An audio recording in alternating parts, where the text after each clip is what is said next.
आप देख रहे हैं खबर दर खबर, जो सबके लिए खबर सबको दे खबर। आज की सबसे बड़ी खबर, भिवंडी मनपा की महासभा में ईदगाह रोड स्लाटर हाउस के आधुनिकीकरण के ठेके का प्रस्ताव महापौर द्वारा रद्द करने की नाकाम कोशिश के बाद टक्केवारी के चक्कर में ऑक्सीजन प्लांट लगाने जैसे महत्वपूर्ण प्रस्ताव को लटकाने सहित निजी कोविड अस्पतालों के मनमानी अनाप शनाप बिलों को कम करके मनपा प्रशासन के हस्तक्षेप से संबंधित मरीजों अथवा उनके परिजनों को लौटाने की नोटिस सहित आज के कोरोना अपडेट की। लेकिन इससे पहले यदि आपने हमारे चैनल खबर दर खबर को अभी तक सब्सक्राइब नहीं किया है तो भिवंडी की ताजा तरीन हालातों से वाकिफ होने के लिए पहले हमारे चैनल को सब्सक्राइब करने के साथ साथ तुरंत घंटी की आकृति की बटन को दबाना ना भूलें, ताकि खबर दर खबर की खबरों से आप निरंतर बाखबर होते रहें। बता दें कि आज सोमवार को वीडियो कॉन्फ्रेंसिंग के जरिए सायं 4 बजे होने वाली भिवंडी मनपा की महासभा से पहले ही महापौर प्रतिभा पाटिल ने 22 सेकंड की एक वीडियो क्लिप सार्वजनिक तौर पर जारी करते हुए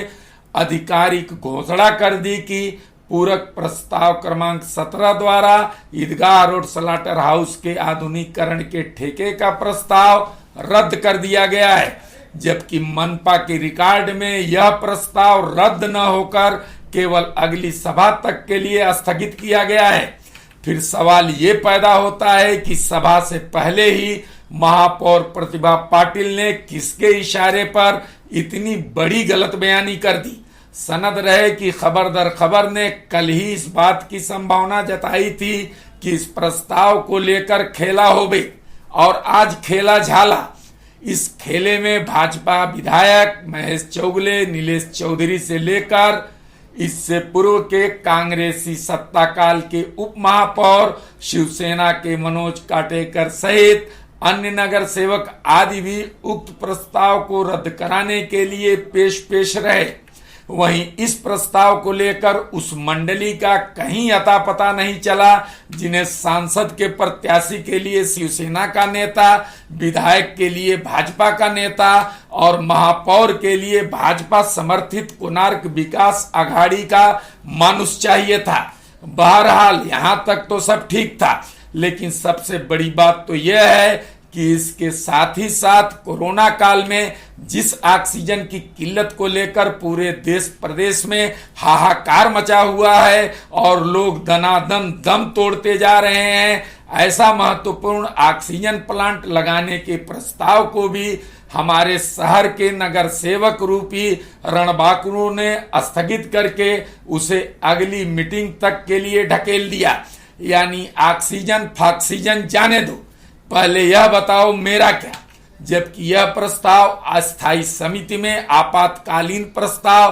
5.22 के तहत पिछले 25-26 अप्रैल को ही मनपा आयुक्त द्वारा ऑलरेडी भेजा जा चुका था, लेकिन वहां भी जमा नहीं पाया। तो आज महासभा ने भी उसको परसों तक के लिए टाल दिया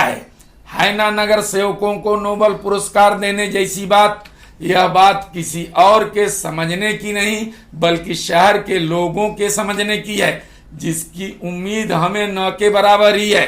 क्योंकि अब तक यहाँ की जनता अपने नगर सेवकों को नहीं समझ पाई है, तो अब क्या समझेगी। बस अपने अपने नगर सेवकों का बखान गीत गाते रहिए, ढाबा पर चबाते रहिए और सोशल मीडिया पर कीर्तन गान फॉरवर्ड करके अपना फर्ज निभाते रहिए।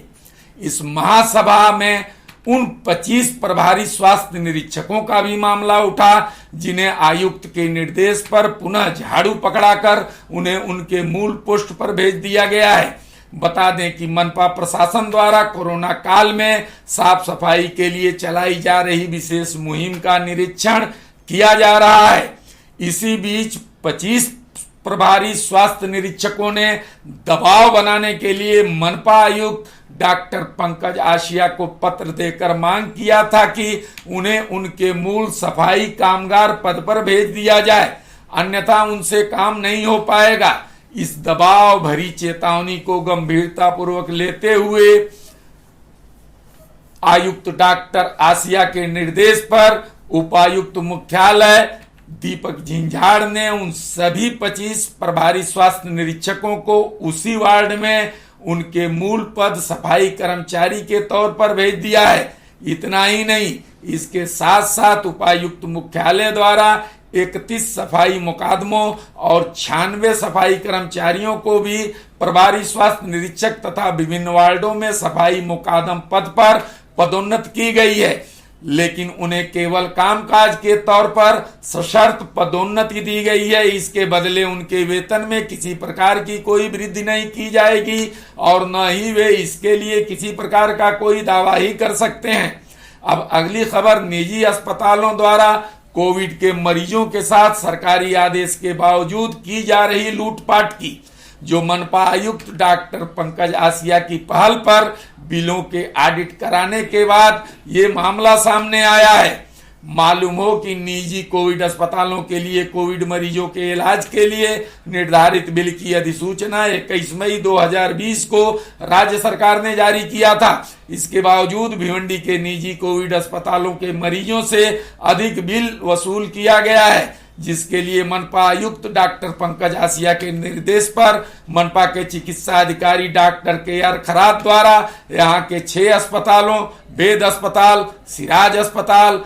अनमोल अस्पताल, आरबिट अस्पताल, एसएस अस्पताल और काशीनाथ पार्टी अस्पताल को नोटिस देते हुए मरीजों से ज्यादा वसूली गई रकम को वापस करने को कहा गया है, जिसमें से केवल आरबिट अस्पताल ने संबंधित मरीज को 40,400 रुपये वापस किया है। बता दें कि मनपा द्वारा बिलों के कराए गए ऑडिट जांच में पाया गया है कि यहाँ निजी अस्पतालों ने कुल 164 मरीजों से 36,67,720 रुपये अधिक लिया है, जिनमें अनमोल अस्पताल द्वारा 9,97,958 रुपये, आरबिट अस्पताल ने 61,600 रुपये, सिराज अस्पताल ने 2,66,600 रुपये, एसएस अस्पताल ने 11,25,775 रुपये, काशीनाथ पाटिल अस्पताल ने 1,62,400 रुपये, वेद अस्पताल ने 7,76,387 रुपये, अनमोल अस्पताल ने पुनः 76,200 रुपये,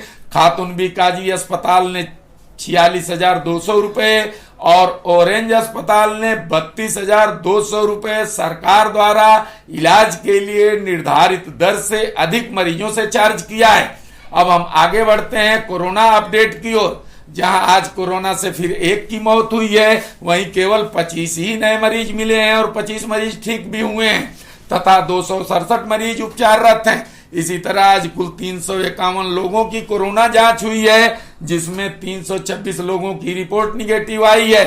तथा 705 लोगों को आज कोरोना वैक्सीन का टीका दिया गया है। मनपा के चिकित्सा अधिकारी डॉक्टर खरात के मुताबिक आज 2000 कोरोना वैक्सीन भी सरकार द्वारा मनपा को उपलब्ध कराई गई है।